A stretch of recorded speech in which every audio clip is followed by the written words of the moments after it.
मेरे विष।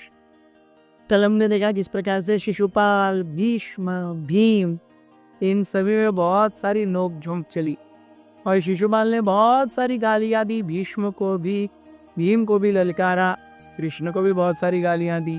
कृष्ण शांत बैठे हुए थे। भीष्म ने कहा कि अब इसके और इसके साथ जो खड़े हैं उन राजाओं के दिन भर गए हैं, सो अब इसकी मृत्यु निश्चित है।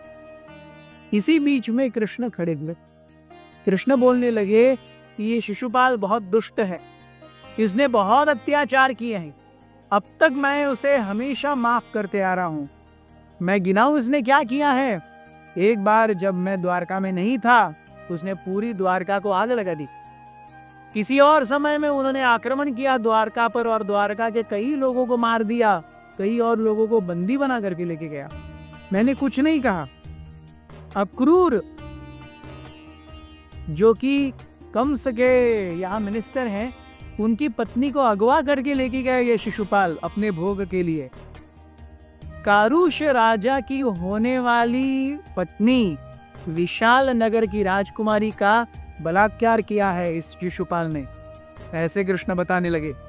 कृष्ण ने कहा कि उसने, जब मैं रुक्मिणी को लेके जा रहा था तो उसने मुझे अपोज भी किया, मैं उसे तभी मार देता, लेकिन रुक्मिणी बीच में आ गई और कहने लगी, अरे ऐसे पुण्य अवसर पर ब्लड शेड अच्छा नहीं है, कृपया छोड़ दो। रुक्मिणी के कहने के कारण मैंने उस समय शिशुपाल को नहीं मारा। मैंने और कई सारे अपमान सहे हैं, लेकिन मैं केवल अपनी बुआ को दिए हुए वचनों के कारण शांत रहा। लेकिन अब मैंने जो अपना प्रण लिया था बुआ के सामने, वो पूरा हो चुका है। अब इसने 100 से ज्यादा गालियां एक बार ही मुझे दे दी, अब इसका मरना निश्चित है। जब कृष्ण ने ऐसे कहा, फिर भी शिशुपाल बोलने लगे, हे मूर्ख कृष्ण, तेरे कुछ बोलने से और ना बोलने से क्या होता है, तुझे जो चाहिए कर ले, क्या बिगाड़ लेगा तू मेरा? तू मेरा मित्र हो या मेरा प्रतिस्पर्धी हो या शत्रु हो, देखेंगे तू क्या कर लेता है, कर। कृष्ण ने अपना केवल दायां हाथ ऊपर किया, अपनी the front finger, yes the first finger को ऊपर उठाया, इंडेक्स फिंगर को, और चक्र का आवाहन किया। सुदर्शन चक्र महाबरा करके घूमने लगा।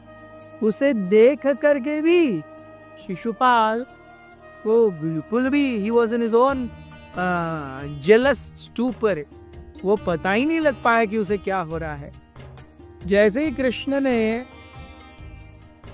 शिशुपाल की तरफ अपने चक्र को छोड़ा, शिशुपाल, बिफोर ही could place his hand on his sword and take it out, Sudarshan ने अपना काम कर दिया। साक करके शिशुपाल का गला कट गया और शिशुपाल का सर जो है धड़ से अलग होकर के गिर गया और सुदर्शन वापस आकर के कृष्ण के उंगली में रह गया। सुदर्शन अंतर्धान हो गया। सारे राजा महाराजा देखने लगे।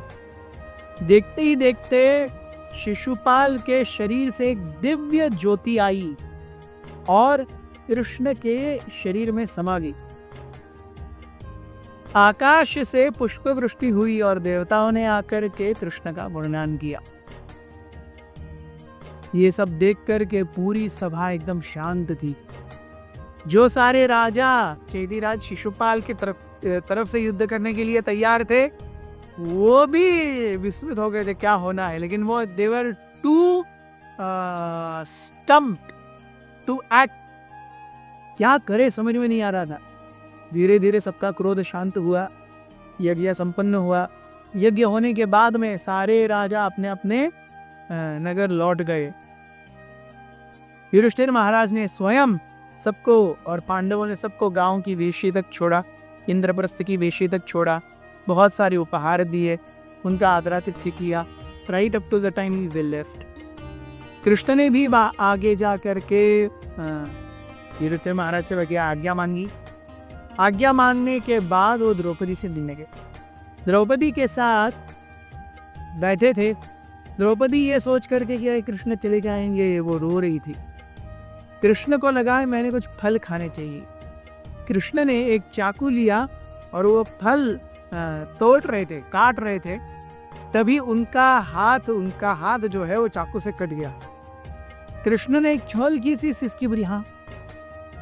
तो द्रौपदी जो रो रही थी, उन्होंने अपनी आंखें पोंछी, देखा अरे कृष्ण को लगा है। उन्होंने तुरंत अपने साड़ी का पल्लू थोड़ा सा फाड़ दिया और वो जो फाड़ा हुआ पल्लू था वो कृष्ण के इंगली पर रैप किया और फिर पहले तो कृष्ण के रक्त को चूसा, है ना, करते हैं हम, साफ करते हैं। सो कृष्ण के रक्त को चूसा, उसके बाद में उंगली पर वो रैप किया, अच्छे से बांध दी हल्दी रख करके। और कृष्ण ये देख करके बहुत मुस्काए, कहा हे भद्रे, इस छोटे से साड़ी के टुकड़े का बदला हमें निश्चित रूप से चुकाऊंगा। बहुत बात लंबेगा। अरे अथ श्री महाभारत कथा,